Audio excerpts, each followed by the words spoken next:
In this video, I'm gonna show you 7 ways to fix the problem depending on the issue you are dealing with.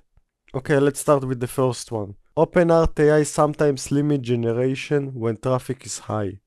You may see long wait, delays, or failed generations. You can't really do much, but what you can do, just wait a few minutes and then try again.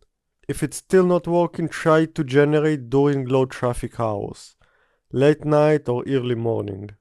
Okay, the second solution is you might not have any credits. In order to generate, you need credits. As you can see, I have a bunch of credits. If you don't have any, then you cannot generate images. So check your credit balance and upgrade if you need more credits. The third one, sometimes the AI refuses to generate images because it violates the safety rules of OpenArt AI. Or it's unclear or too long. So what can you do? Just simplify the prompt